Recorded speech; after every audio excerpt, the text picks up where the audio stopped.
Et oui, c'est vraiment incroyable. Franchement, je m'attendais pas du tout à ça. Je regardais un petit peu l'actualité comme j'ai l'habitude de le faire. Mais là, je dois vous avouer que c'était une sacrée surprise. Je pensais justement que la Renault 5 allait remplacer la Zoé et donc la Twingo. Et bien en réalité, pas du tout. La Renault 5 et donc cette future Twingo vont bien cohabiter au sein d'une gamme électrique qui s'annonce vraiment très fournie chez le constructeur aux losanges. Bonjour à tous mes chers accélériens, j'espère que vous allez bien.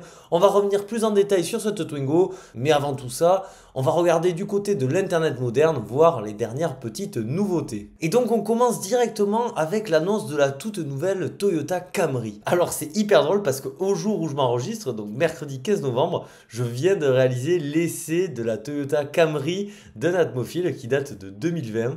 Et c'est vrai que jusque-là, on n'en avait quasiment jamais parlé sur la chaîne. Bon, aujourd'hui, j'ai fait l'essai d'une Camry et en plus de ça, on annonce un nouveau modèle prévu pour 2025. Alors, la Camry, pour ceux qui ne la connaissent pas, c'est en réalité un véritable best-seller de chez Toyota. Plus de 20 millions d'exemplaires écoulés à travers le monde depuis 1982, c'est juste complètement taré. C'est l'équivalent en taille d'une classe E, d'une série 5, d'une Skoda superbe, vous voyez ce genre de catégorie. Et franchement, la voiture est pétrie de qualité.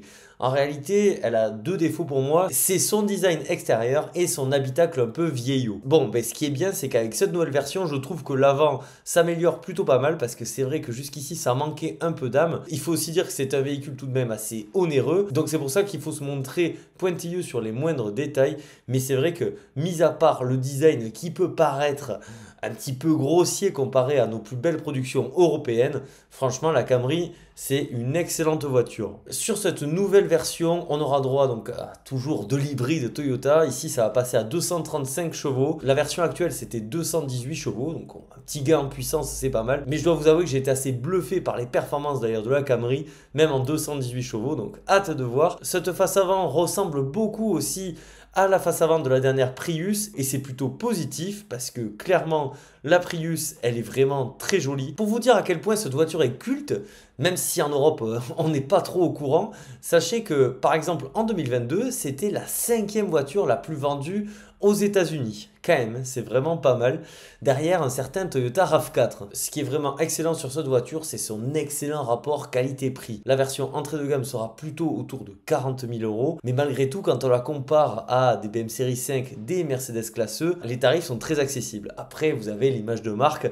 Ça, c'est un autre sujet, mais niveau qualité, cette Camry concurrence clairement les premiums allemands. Et vous voyez, je fais le focus sur cette nouvelle planche de bord, qui pour moi est peut-être le plus gros défaut de la Camry actuelle, c'est-à-dire qu'elle était quand même un poil ringarde. Moi, ça me dérange pas plus que ça, parce que j'adore les Youngtimer, tout ça, mais quand même, pour un acheteur qui va dépenser beaucoup d'argent dans sa berline un petit peu statutaire, c'est vrai qu'elle était à la ramasse. Bon, ici, elle se met à jour, hein, on le voit, apparition de compteurs digitaux, un grand écran central tactile, et puis il reste toujours des commandes manuelles, ça aussi c'est hyper intéressant, mais vous voyez, cette voiture, elle reste quand même un poil dans le passé, avec un volant bardé de boutons, et puis également le levier de vitesse un petit peu à l'ancienne, là où beaucoup maintenant de concurrents se mettent à mettre juste des petits boutons qui permettent de sélectionner si on veut avancer, reculer, point neutre, parking. Je peux vous assurer que si vous optez pour cette auto, normalement vous ne serez pas déçu. Bon, par contre ici, ça peut être un petit peu plus décevant. Alors, décevant, c'est peut-être pas le bon terme, mais voilà, vous voyez, Volvo qui nous fait une espèce de minivan très luxueux hein, en soi. Je ne sais pas combien ça va coûter encore ça, mais je pense que ça va coûter bien chéros. C'est le Volvo EM90. On dirait ce qui se fait du côté de chez Kia, du côté de chez Hyundai. Et je trouve que la marque Volvo est en train petit à petit de perdre complètement son ADN. Après, il faut dire que Volvo, dorénavant, c'est chinois, mais quand même, c'est vrai que ça peut être qualitatif. Hein. Je dis pas que c'est pas sympa, mais ça manque un petit peu d'âme. Alors, je pense qu'on est choyé vraiment dans ce minivan de star, hein, parce que je sais pas qui achète ça à part les stars. On a droit à 6 places comme un multiplat. La différence, c'est que le multiplat fait à peine plus de 4 mètres. Le multiplat, c'est 4 mètres 08 quand même. Pour que vous vous rendiez compte, il fait la taille d'une 208. C'est fabuleux. Vraiment, j'adore le multiplat. Bref, c'est pas le sujet. Et cette voiture, bon, elle fait quand même 5 mètres 20. Voilà, donc c'est vraiment un autre gabarit. Mais vous voyez, c'est très très luxueux.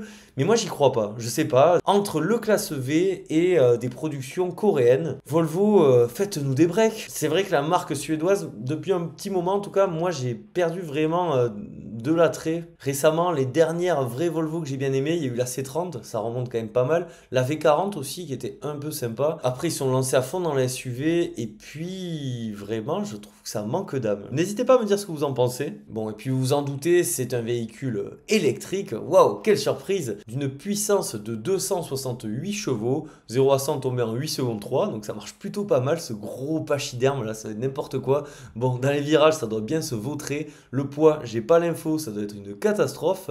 Mais voilà, en tout cas, si jamais vous avez des dizaines et des dizaines de milliers d'euros, voire plus, vu qu'on n'a pas les prix, ben allez-y, faites-vous plaisir. Et donc la star du jour, c'est bien évidemment la nouvelle Renault Twingo d'annoncer. Alors là, vraiment, moi, je suis pris de court. Je vous avoue qu'en plus, en ce moment, je regarde beaucoup les Twingo d'occasion. Bon, ça fait un petit moment, mais c'est vrai quand même. Attendez, je vais même faire mieux, je vais vous montrer un truc. J'avais réussi à attraper ça pour les 30 ans de la Twingo. J'avais fait un unboxing sur la précédente chaîne J'accélère avant que je ne la ferme.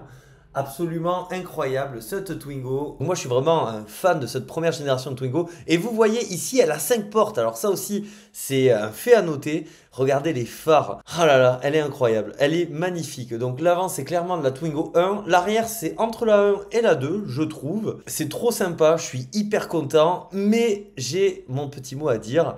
Voilà, on la regarde ensemble hein, parce que vraiment c'est une découverte pour moi aussi. Et vous voyez, il y a même la petite aération comme sur la première Twingo. Elle est sublime. Même les poignées de porte, c'est pareil. Bref, Renault a mis les petits plats dans les grands et regardez-moi cette gamme quand même, la gueule qu'elle a, c'est hyper sympa. En fait, je les aime toutes beaucoup. C'est fou, vraiment Renault là. Pourtant, de base, je suis clairement pas un des plus grands fans de Renault, mais je trouve que ce qu'ils sont en train de nous faire avec leur gamme électrique est particulièrement intéressant. Pourquoi je tiens un minimum à nuancer mes propos? Renault a annoncé la Renault 5 il y a déjà bien longtemps là, elle est censée arriver l'année prochaine, mais quand même, ça fait vraiment très très longtemps. Et puis, il s'agit surtout d'une voiture néo-rétro. Donc, ok. Ensuite, il y a eu la Renault 4. Super, bon concept. Mais c'est pareil, c'est du néo-rétro. En gros, la R5 va remplacer la Clio slash Zoé, du coup, pas la Twingo, vu que la Twingo va arriver. La 4L va remplacer le Captur.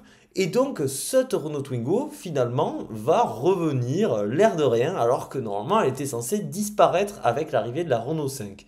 Donc, ça nous promet un gabarit vraiment compact, sûrement comme la première Twingo, autour de 3,40 m, 3,50 m, histoire de ne pas marcher sur les plates-bandes de la Renault 5, qui devrait faire autour de 3,80 m. Ce qui est bien, c'est qu'avec l'électrique, on peut vraiment rendre les véhicules plus compacts, mais à la fois très habitables. L'exemple parfait, c'est la Mégane E-Tech, hein. Ils l'ont beaucoup raccourci et pourtant, elle est hyper spacieuse à l'intérieur. Mais du coup, voilà, ma nuance, moi, c'est que je trouve que Renault, est-ce qu'il serait pas aussi un petit peu en manque d'inspiration? Parce que là, faire du néo-rétro à tout va, moi franchement je suis quand même content, c'est terrible hein, parce que je pense que le public attend ça, mais c'est bien aussi de marquer l'histoire grâce à de nouveaux modèles qui vont vraiment marquer leur époque.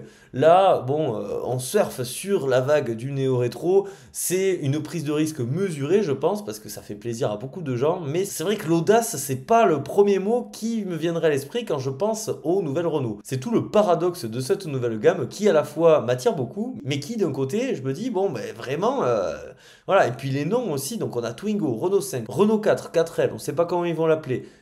Scénic, le Scénic qui reste aussi, ça c'est encore image de marque, il y a toujours l'espace. La Mégane, c'est des petits malins, mais ce Luca De Meo, c'est vraiment un petit malin et il est en train de nous refaire le coup de la Fiat 500, parce que la Fiat 500 c'est lui, hein, chez Fiat en 2007, il faut pas l'oublier. Sauf que Fiat 500 c'était un modèle, bon ensuite ils ont développé toute une gamme autour, mais c'était vraiment le retour d'un modèle. Là ça fait quand même le retour de 3 modèles, hein. Il serait temps peut-être de savoir inventer un design. Et je dis ça alors que la Mégane E-Tech pour le coup, qui est totalement inédite, je la trouve hyper belle, hyper pertinente et vraiment orienté vers le futur. Niveau caractéristiques techniques, on a pour l'instant très peu d'informations, ça devrait arriver dans les jours qui viennent, donc restez connectés sur cette chaîne J'accélère, on va en reparler je pense plus en détail. On sait juste qu'apparemment la voiture consommerait moins de 10 kWh au 100 km, ce qui est vraiment hyper raisonnable. Niveau prix, cette nouvelle Twingo serait située en dessous de 20 000 euros, donc ça c'est bien. On sent que la nouvelle IC3 est passée par là et que Renault peut-être qu'ils se sont un petit peu sortis les doigts, ben, tant mieux. Par contre, la date d'arrivée de cette nouvelle Twingo, c'est pas avant 2026. Et ça, je trouve que c'est aussi très pénible chez Renault, c'est-à-dire qu'ils nous dévoilent des nouveaux véhicules très longtemps avant. Il me semble que la Renault 5 a été dévoilée début 2021. Bon, on arrive en 2024, toujours rien, même pas un intérieur officiel, même pas d'informations officielles. Là où la C3 a été teasée quelque temps avant, et maintenant on a les infos officielles. Là, je trouve que c'est un peu longué du côté de chez Renault. Et en dessous de 20 000 euros, j'espère que ça sera même encore un poil en dessous, parce que pour 19 990 euros, et ce dès 2025, on pourrait avoir une IC3 avec une batterie réduite, avec une autonomie WLTP d'environ 200 km. Malgré tout, la IC3, certes, elle est plus moche, hein, clairement, la IC3, elle n'est pas très belle, mais moi, j'aime bien cette rusticité. Ici, on a quelque chose au design plus chiadé. En revanche, attention, parce que la IC3, c'est quand même une catégorie largement au-dessus, qui pourra être beaucoup plus polyvalente. Donc si la Twingo est pile au même tarif que la IC3, peut-être encore avantage IC3. Hein. Bon, affaire à suivre. Le design, clairement, bah là, Renault, ils ont gagné la bataille, ça c'est clair, net. Au moins, on pourra dire que Citroën ne fait pas de néo-rétro, mais bon, moi pour le coup, eux, j'aurais bien voulu qu'ils nous en sortent un petit. Même pour eux, ça leur aurait fait du bien. Mais écoutez, c'est pas la tendance du moment. En tout cas, je suis vraiment ravi et j'ai hâte de voir toutes ces futures voitures électriques sur nos routes parce que clairement, elles donnent plus envie que la plupart des électriques qu'on se coltine actuellement sur le marché. Vous voyez, ça va mettre son temps à venir, mais je pense que d'ici quelques années, ce nouveau carburant va trouver une forme de maturité à travers des voitures très réussies esthétiquement, qui consomment moins, qui se rechargent plus vite, qui coûtent aussi moins cher. Il va falloir développer les infrastructures aussi, ça on est d'accord. Pas faire péter les prix de l'électricité. Mais clairement, moi je suis plutôt enthousiaste malgré tout. En tout cas, n'hésitez pas vous à me dire ce que vous pensez de cette nouvelle Twingo et même des autres actualités du jour. Clairement, la plus grosse, c'est la Twingo, c'est fou, on va vraiment y revenir dessus plus en détail, je pense. Ça a été un véritable plaisir de vous tourner ça dès que j'ai vu ça, donc excusez-moi s'il y a quelques petites approximations. Pensez au like et à l'abonnement si la vidéo vous a plu. Le petit commentaire pour le référencement, malgré tout, le plus important, c'est pas ça. C'est quoi le plus important? C'est de prendre soin de soi, prenez soin de vous. C'était Jacques pour J'accélère, je vous dis à la prochaine, bisous, ciao.